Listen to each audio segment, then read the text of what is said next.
Hello बच्चों, अपन chapter number 5 है, उससे चैप्टर नंबर जो 5वां है उसके इंपॉर्टेंट क्वेश्चंस पढ़ रहे हैं। चैप्टर नंबर 5 के जो चैप्टर नंबर 5 है उसके अपन इंपॉर्टेंट क्वेश्चन पढ़ रहे हैं। इसमें अपन ने क्या है कि पार्ट फर्स्ट है उसमें ऑब्जेक्टिव सवाल 30 बनाए थे, पार्ट सेकंड है उसके अंदर ऑब्जेक्टिव सवाल 20 बनाए थे, फिर पार्ट थर्ड है उसके अंदर अपन ने ऑब्जेक्ट एक लाइन के क्वेश्चन बनाए थे जिनकी संख्या 15 थी। आज अपन पार्ट 4 है उसको पढ़ेंगे, ठीक है।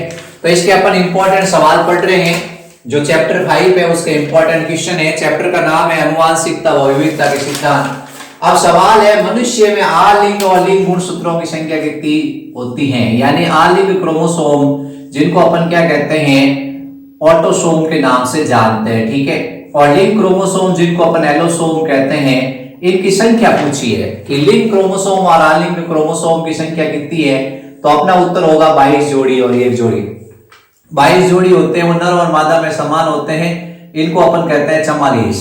और आलिंग गुणसूत्र होते हैं पुरुष के अंदर XY और महिला के अंदर होते हैं XX, ठीक है। बहुत आसान सवाल है, लेकिन इसको भी बच्चे क्या करते हैं, जब पूछा जाता है तो इधर उधर जाते हैं, कहते हैं कितने होते हैं। तो आपको मनुष्य में गुणसूत्र 46 होते हैं, आलिंग कितने हैं और लिंग कितने हैं वो आपको ध्यान रखना है, ठीक है। आपको आंसर देना बच्चों यूं नहीं पूछे और आप एकदम यूं सोचो कि यार सर ने क्या सवाल पूछा है, तो आपको बिल्कुल आसान सवाल पूछा उसमें भी आप घबरा जाते हो। न्यून सूत्र किसे कहते हैं? न्यून सूत्र मतलब न्यूलियोसोमिक है। न्यूलियोसोमिक का मतलब होता है, अपन जानते हैं जब दो गुणसूत्र कम होते हैं 2n-2 या 2n-1-1, इसका मतलब है दोनों समजात गुणसूत्र कम है, इसका मतलब है दो अलग अलग गुणसूत्र कम है। तो दो गुणसूत्र कम होते हैं यानी 44 गुणसूत्र होते हैं, तो उसको कहते हैं न्यून सूत्री। गुणसूत्रों की संख्या होगी 44। कितनी होगी? 44 होगी, ठीक है। यानी जब दो गुणसूत्र कम होते हैं तो उसको न्यून सूत्री कहते हैं। अब द्विअधिक सूत्री, इनके अंदर ही परिभाषा छुपी हुई है। जब दो गुणसूत्र अधिक होते हैं, सूत्र का मतलब होता है गुणसूत्र, जब दो गुणसूत्र अधिक होते हैं यानी टेट्रासोमी, इसको क्या कहते हैं? टेट्रासोमी कंडीशन कहते हैं। इसमें दो गुणसूत्र क्या है? ज्यादा है, गुणसूत्रों की संख्या होगी 48। अगला सवाल है ट्राइसोमी किसे कहते हैं? ट्राइसोमी का मतलब होता है कि कोई भी गुणसूत्र है उसकी संख्या 3 होना, कोई भी जो गुणसूत्र है समजात है उसकी संख्या 3 होना। सामान्यतः हमारी कोशिका में समजात गुणसूत्र की संख्या 2 होती है, लेकिन जब कोई भी गुणसूत्र संख्या में 3 हो जाएगा तो उसको क्या कहते हैं? ट्राइसोमी के नाम से जानते हैं। तो आपसे पूछा गया कि प्रथम पीढ़ी की जो संतति है, प्रथम पीढ़ी की जो चौथा सवाल है, प्रथम पीढ़ी की संतति और समयुग्मनजी अप्रभावी जनक है। यहाँ क्वेश्चन क्या है? अप्रभावी जनक है। प्रभावी जनक और अप्रभावी जनक ये दो आपको ध्यान रखना है। यहाँ अप्रभावी जनक आए और प्रभावी जनक आए तो आपको क्या करना है, ठीक है। तो आप सबसे पहले अपन कहते हैं अप्रभावी, जैसे ये प्रथम पीढ़ी है, प्रथम संतानीय पीढ़ी है, इसका क्या करते हैं, ये प्रभावी जनक के साथ क्रॉस कराते हैं, तो इसको कहते हैं बैक क्रॉस। क्या कहते हैं? इसको कहते हैं बैक क्रॉस, ठीक है। और अगर F1 पीढ़ी है, जो F1 पीढ़ी का पादप है, इसको अगर अप्रभावी जनक के साथ क्रॉस कराते हैं तब इसको क्या कहते हैं? टेस्ट क्रॉस कहते हैं। ये चीज ध्यान रखना बच्चों। तो आपसे सवाल पूछा तो आपको सवाल को ध्यान से पढ़ना है कि प्रथम पीढ़ी की जो संतति है, प्रथम पीढ़ी की जो संतति है उसका समयुग्मनजी अप्रभावी जनकों के साथ, ठीक है। अप्रभावी जनक और प्रभावी जनक है, ये इसलिए मैंने लिखा था कि आपके डाउट क्लियर हो जाए। तो अप्रभावी लिखा हुआ आप पढ़ोगे कि ये कैसी जन संतति है, ये अप्रभावी होती है और ये प्रभावी होते हैं, ठीक है। ये शुद्ध लंबा है, ये शुद्ध बोना है, ठीक है। तो प्रथम पीढ़ी की जो संतति है और समयुग्मनजी अप्रभावी जनकों के बीच में जो क्रॉस करवाते हैं उसको टेस्ट क्रॉस कहते हैं। या प्रभावी होता तो कौन सा क्रॉस हो जाता?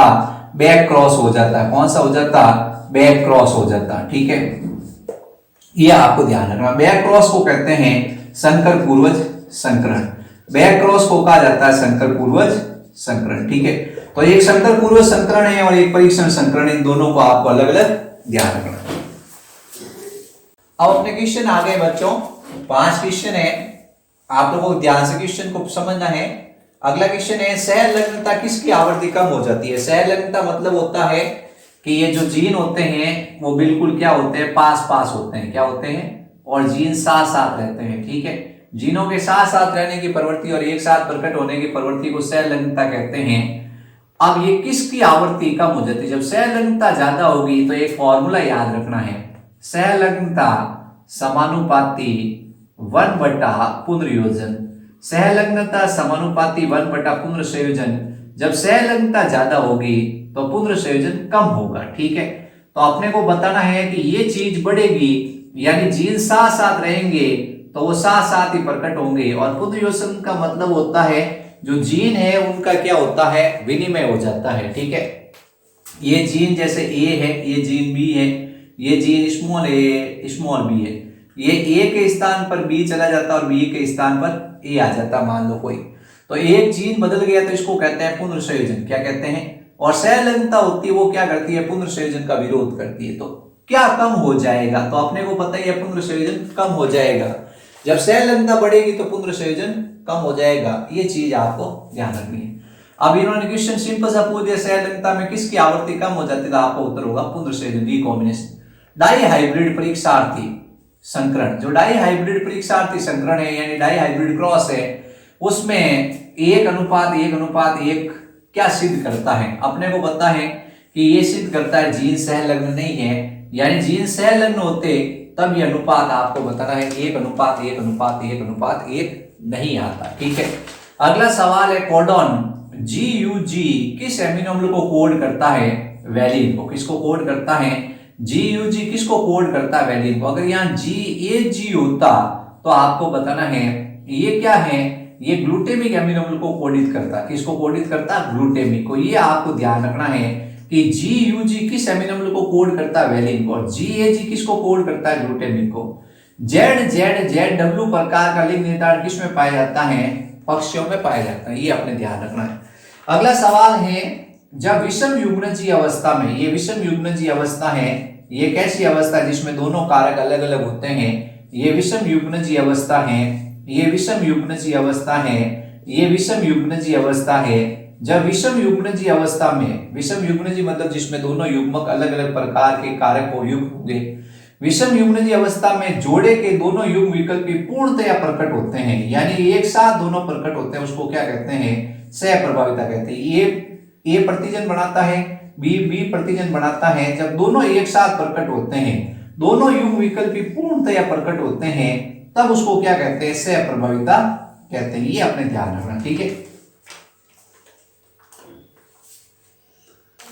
अब क्या है, आपने इन्होंने क्या है, सीधा सवाल दे दिया कि गोल पीले, गोल मतलब होता है राउंड, राउंड मतलब आर, ठीक है, पीले मतलब होता है येलो, ठीक है, व्हाइट, एवं झुर्रीदार, झुर्रीदार को अपन क्या करते हैं, राउंड को आर से शो करते हैं, झुर्रीदार को अपन शो करते हैं स्मॉल आर से। ठीक है, हरे, हरे को अपन पीला है वो प्रभावी है, हरा अप्रभावी है, बीच है। ठीक है, कि गोल पीले, ये गोल पीला, और झुर्रीदार हरा, झुर्रीदार हरा वाले मटर के पौधे के संकरण से प्राप्त F2PD का फिनोटाइप क्या होगा, यानी F2PD है, ये कौन सा क्रॉस है, अपन सबको पता है ये द्विसंकर संकरण क्रॉस है। कौन सा है, द्विसंकर संकरण क्रॉस है। इसमें कितने लक्षण लिए हैं, इसमें इन्होंने 2 लक्षण लिए, कितने 2 लक्षण लिए हैं। तो F2PD का फिनोटाइप क्या होगा, जो F2PD उसका फिनोटाइप पूछा इन्होंने, तो अपने को पता है द्विसंकर संकरण का F2PD का फिनोटाइप होता है 9:3:3:1। इसमें आपको सवाल बड़ा दे के घबराना नहीं है, आपको सीधा उत्तर लिखना है। ये आपको ऐसे लैंग्वेज दे दी, इस लैंग्वेज की जगह आपको सीधा देता कि द्विसंकर संकरण का फिनोटाइप बताओ, आप आराम से लिख देते 9:3:3:1।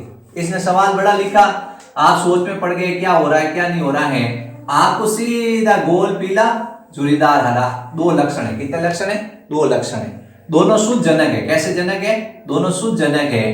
पहले F1PD प्राप्त करेंगे, फिर उसके बाद F2PD प्राप्त करेंगे, तो इसका फिनोटाइप आएगा 9:3:3:1। ये आपको आंसर लिखना है। 1 नंबर का सवाल आया हुआ ये बोर्ड के अंदर, बोर्ड में सवाल आया, बच्चे डर गए कि क्या करें क्या नहीं करें। तो आपको क्या करना है, इसमें लक्षण देखना, कितने लक्षण पूछे और आंसर लिख देना है 9:3:3:1।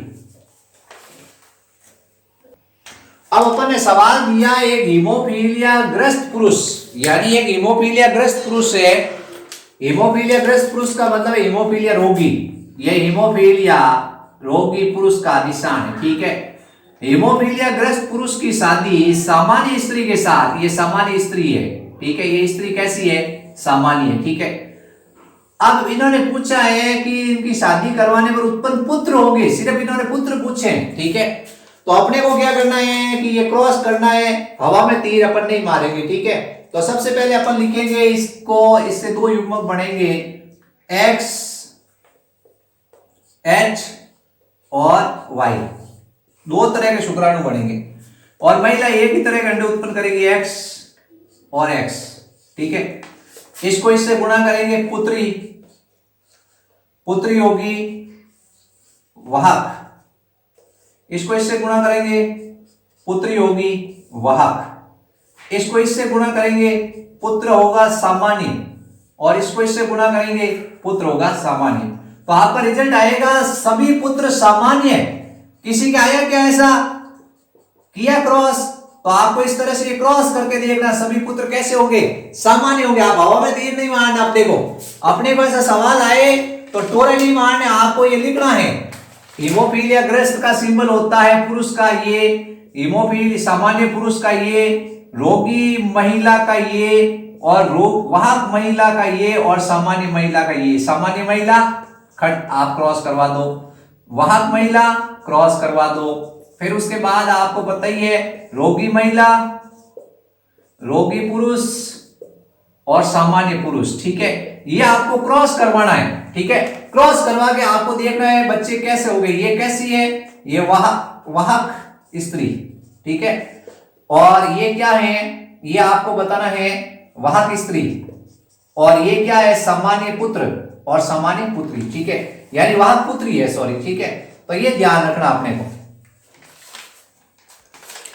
अब आपने क्या एक फिर क्वेश्चन लिख दिया, एक वर्णांध रोगी। अब वर्णांध रोगी मतलब सी आ जाएगा, सी मतलब कलर ब्लाइंडनेस, एच की जगह, एच मतलब हीमोफीलिया होता है और सी का मतलब होता है कलर ब्लाइंड, ठीक है। ये लाल और हरे रंग को अंतर नहीं कर सकती है। वर्णांध, ये है वर्णांध स्त्री, यानी वर्णांध रोगी स्त्री है जिसको वर्णांध रंग मतलब लाल और हरे में अंतर नहीं कर सकती, स्त्री है, ठीक है। और ये वाहक स्त्री है, ये कैसी है, वाहक स्त्री है, ठीक है। और ये कैसी है, सामान्य स्त्री है, कैसी स्त्री है, सामान्य स्त्री। और ये कैसा है, ये वर्णांध पुरुष है, वर्णांध रोगी पुरुष हो गया, वाई आते पुरुष हो जाता है, और ये सामान्य पुरुष है। पुरुष वाहक ही होते हैं, पुरुष वाहक कभी नहीं होते हैं, ठीक है। ये चीज ध्यान रखनी है। अब सवाल पूछा है वर्णांध रोगी, वर्णांध रोगी स्त्री का मतलब है XC की शादी सामान्य पुरुष से, सामान्य पुरुष को अपन लेंगे, सामान्य पुरुष को अपन लेंगे X और Y। ये क्या है, ये आपके है रोगी स्त्री, कैसी है, रोगी स्त्री है, वर्णांध रोगी स्त्री, और ये सामान्य पुरुष है। अब इसकी शादी कराएंगे बच्चों, बताओ संतान क्या होगी, ठीक है। आपको थोड़ा टाइम देते हैं क्योंकि आप लोग क्या है पेन कॉपी खुली रखते हो और आंसर देते हो साथ साथ में, आप सब बहुत धुरंधर बच्चे हो, तो थोड़ा टाइम में आप लोग क्रॉस करो, मैं भी क्रॉस करता हूं। मैं आपको इसमें ऑप्शन देखो, इसमें ऑप्शन क्या आ सकते हैं, ठीक है, अपन क्रॉस करके देखते हैं। XC, इसमें आएगा X और Y। अब इसको क्रॉस कराएंगे, पहले को तीसरे से कराएंगे XC X, इसको इससे क्रॉस कराएंगे XCY, ये होगा पुत्र पुत्री, कैसी, वाहक पुत्री, कैसी होगी, वाहक पुत्री। ये कैसा होगा, रोगी पुत्र, कैसा होगा, रोगी पुत्र। इसको क्रॉस कराएंगे, ये कैसी होगी, वाहक पुत्री, कैसी होगी, वाहक पुत्री। और ये कैसा होगा, ये आपको बताना है रोगी पुत्र, क्या होगा, रोगी पुत्र। तो एक चीज हो गई, आपसे पुत्रियां पूछी, क्या पूछी, सब पुत्रियां वाहक होगी, उत्तर होगा सभी पुत्रियां वाहक, सभी पुत्रियां वाहक, ठीक है। अगर पूछ लेता सभी पुत्र कैसे होंगे, तो पुत्र सारे रोगी होते, कैसे होते, रोगी होते। तो ये आपको क्रॉस करवा के देखना है, क्या करना है, क्रॉस करवा के देखना है। सी मतलब होगा कलर ब्लाइंडनेस और H होता तो हीमोफीलिया। ये जीन समान ही होते हैं, ये हीमोफीलिया और वर्णांधता वाले जीन होते हैं, वो लिंक सेल लग्न जीन होते हैं और X गुणसूत्र पे होते हैं, Y गुणसूत्र पे जीन कभी नहीं होता हीमोफीलिया और वर्णांधता वाला, ठीक है, ये ध्यान रखना। अब एक सवाल आ चुका है, हीमोफीलिया और वर्णांधता रोग है। हीमोफीलिया और वर्णांधता रोग का मतलब है कि हीमोफीलिया मतलब रक्त का थक्का नहीं जमता, और वर्णांधता का मतलब होता है जिसमें लाल और हरे में अंतर नहीं दिखता है। महिलाएं वाहक क्यों होती, यानी महिलाएं हैं ये विषम युग्मनज अवस्था और वाहक होती है। पुरुष सदैव रोगी होते हैं, पुरुष क्या होते हैं, रोगी होते हैं, पुरुष वाहक कभी नहीं होते हैं। अब आपको बताना है क्योंकि ये हीमोफीलिया और वर्णांतता का जीन है, ये सदैव एक्स गुणसूत्र पे होता है। किस पे होता है? ये जो हीमोफीलिया वाला और वर्णांतता वाला जीन है वो एक्स गुणसूत्र पे होता है। इसको कहते हैं एक्स सहलग्न वंशागति। यानी एक्स सहलग्न मतलब एक्स मतलब कैसा गुणसूत्र है? लिंग सहलग्न। कैसा है? एक्स गुणसूत्र कैसा है? ये लिंग सहलग्न वंशागति है। अब वह क्यों होती है? महिलाओं में 2 एक्स गुणसूत्र होते हैं। महिलाओं में कितने एक्स गुणसूत्र होते हैं? 2। सबसे पहले लाइन आपको लिखनी है कि इनमें 2 एक्स गुणसूत्र पाए जाते हैं। और जीन किस पे होता है? जीन सिर्फ 1 एक्स गुणसूत्र पे होता है। जीन किस पे होगा? सिर्फ 1 एक्स गुणसूत्र पे होगा। अब अपन कह रहे हैं कि ये अप्रभावी जीन है। ये जीन है, एक पे तो क्या है, वर्णांतता वाला जीन है, दूसरे पे सामान्य जीन है। एक पे हीमोफीलिया वाला जीन है, दूसरे पे सामान्य जीन है। ये जीन अप्रभावी है, तो अप्रभावी जीन अपने आप को विषम युग्मनज अवस्था में कभी प्रकट नहीं करता है। बताओ, लंबा होगा, बोना होगा? लंबा होगा, क्योंकि लंबापन प्रकट करता है, बोनापन प्रकट नहीं करता है। तो विषम युग्मनज अवस्था में कौन प्रकट करता है? प्रभावी। या ये जीन कैसा है? अप्रभावी है। ये जीन अप्रभावी है। ये अप्रभावी जीन है तो ये विषम युग्मनज अवस्था में अपने आप को प्रकट नहीं करता है। विषम युग्मनज अवस्था, ये इस विषम युग्मनज अवस्था में अपने आप को प्रकट नहीं करता, इसलिए क्या है, वर्णांतता वाला जीन चुपचाप बैठा है। महिला के पास 2 एक्स गुणसूत्र है, 1 एक्स गुणसूत्र सामान्य है जो शंकु बना देगा, जिससे लाल और हरा दिख जाएगा। 1 एक्स गुणसूत्र है जो हीमोफीलिया को रोकेगा, यानी उसमें रक्त स्कंदन कारक बनेंगे जिससे रक्त का थक्का जम जाएगा। दूसरा जीन ये चुपचाप बैठा रहेगा, ये जीन अपने आप को प्रकट नहीं करेगा। ठीक है, तो आपसे पूछा कि ये जीन है, ये वहां क्यों होती है, तो आपको सबसे पहले लाइन तो बतानी है कि इसमें 2 गुणसूत्र होते हैं, 2 एक्स गुणसूत्र होते हैं, ना कि एक्स और वाई। और ये विषम युग्मनज अवस्था में अपने आप को प्रकट नहीं करता है क्योंकि अप्रभावी जीन होता है। तो ये लिंग सहलग्न अप्रभावी बीमारी है। कैसी है? लिंग सहलग्न अप्रभावी बीमारी होती है, ये ध्यान रखना है। ठीक है, अगला सवाल पूछा है नर ड्रोन। नर ड्रोन मतलब होता है मधुमक्खी। क्या है? मधुमक्खी की बात कर रहा है। नर ड्रोन किस विभाजन द्वारा शुक्राणु उत्पादन करता है? तो आपका उत्तर होगा समसूत्री। क्या होगा? शुक्राणु यानी युग्मक बनाता है। तो अपन ने सदैव पढ़ा था युग्मक बनते समय कौन सा विभाजन होता है? अर्धसूत्री। लेकिन यहाँ शुक्राणु बनते समय कौन सा विभाजन होता है? समसूत्री। नर ड्रोन पूछे तो, मादा ड्रोन पूछे तो अर्धसूत्री हो जाएगा। अगला सवाल है किस रोग में हीमोग्लोबिन बनाने वाली ग्लोबिन श्रृंखला की संश्लेषण दर कम हो जाती है, यानी ग्लोबिन बनता नहीं है, अल्फा ग्लोबिन या बीटा ग्लोबिन श्रृंखला बनती नहीं है, तो कौन सी बीमारी है? थैलेसीमिया बीमारी है। ठीक है, अब अपन क्या है, नए क्वेश्चन लेके आए हैं। मेंडल ने प्रयोगों में F1 पीढ़ी बार बार इस्तेमाल किया था। तो F1 से क्या तात्पर्य है? F1 मतलब होता है प्रथम संतानीय पीढ़ी। F1 शब्द का मतलब है first filial generation. First filial generation को अपन क्या कहते हैं?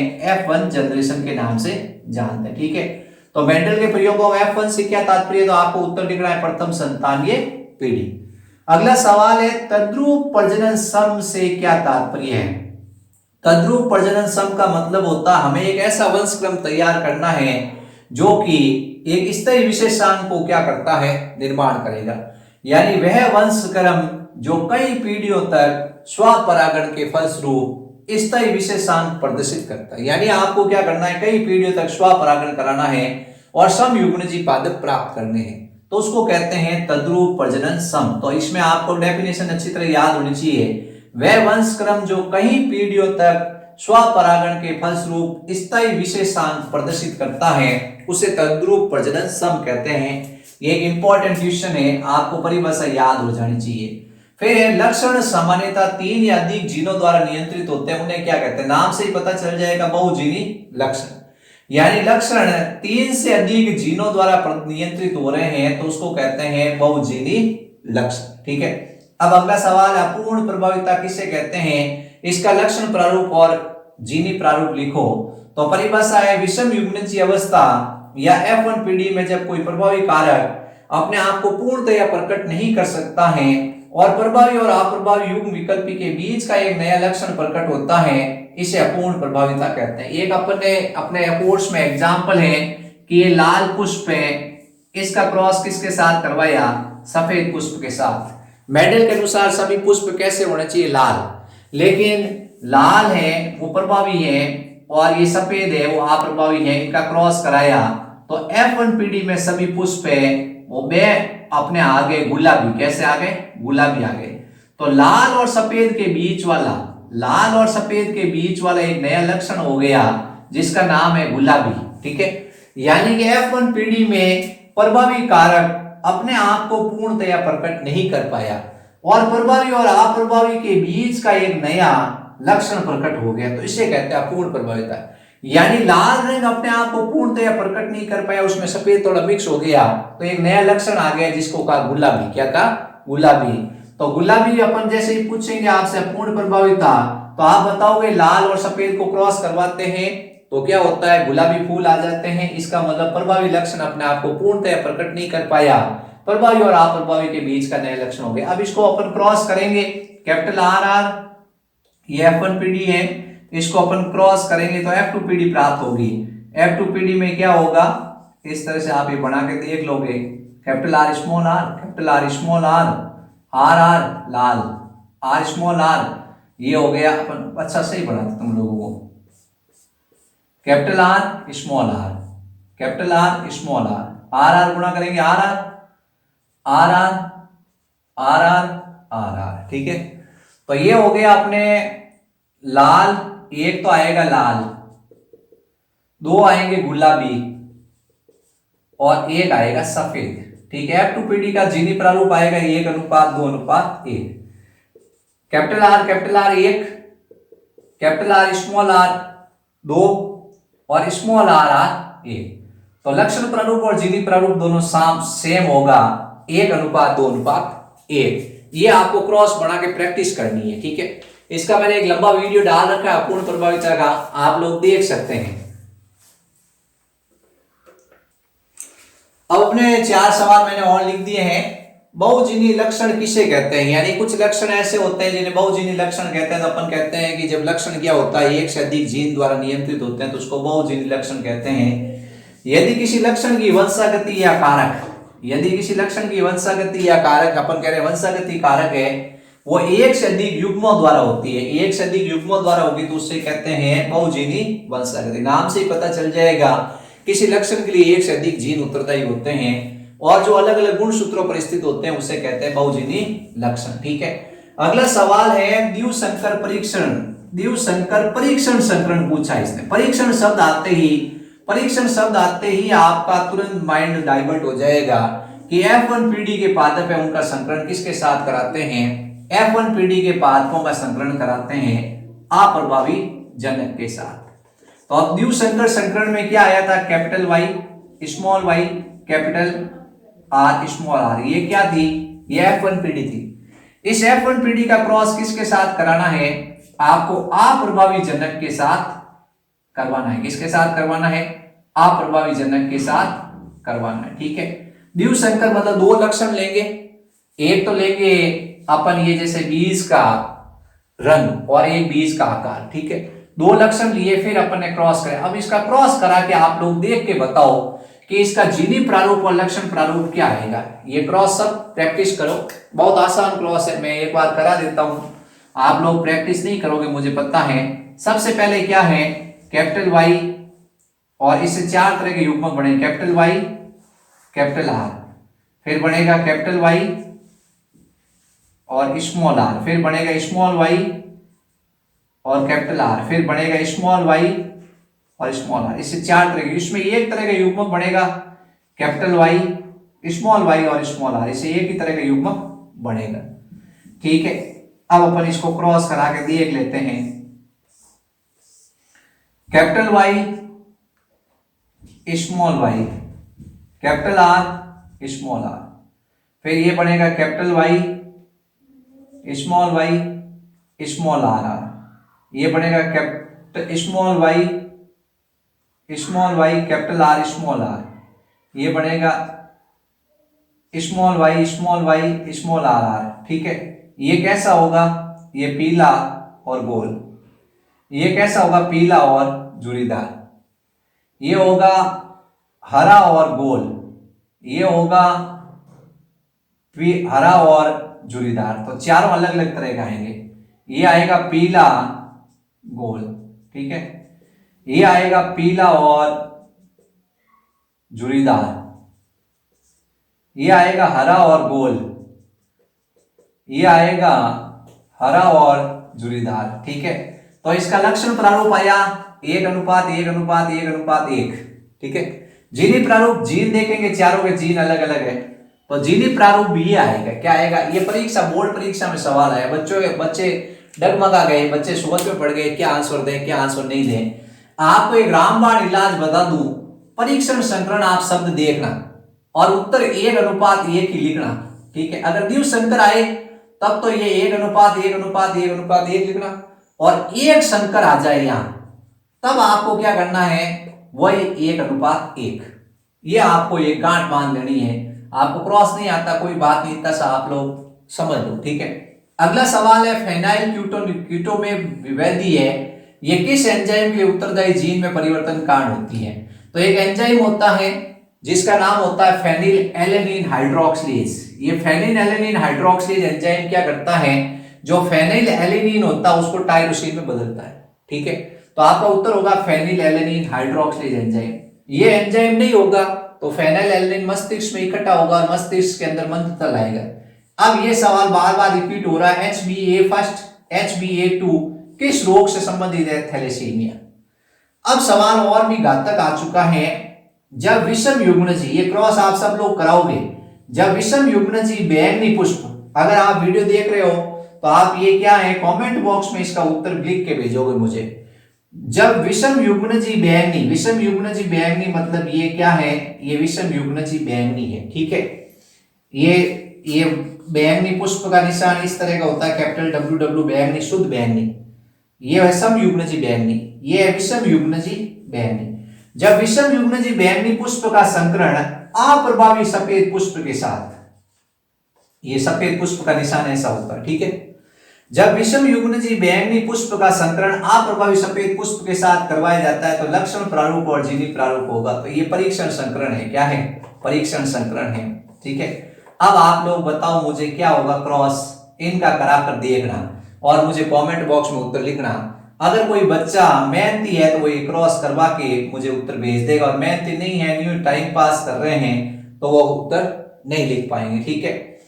आप अगर नहीं लिख पाते तो मैं अगले वीडियो के अंदर इसका आंसर भेजूंगा आपके, और टेलीग्राम चैनल है उसमें मैं इसका आंसर बनाकर भेजूंगा। आप टेलीग्राम चैनल मीडिया में देख लें, मैं इसका पूरा क्रॉस कराओ, आपको एक फोटो मिल जाएगा।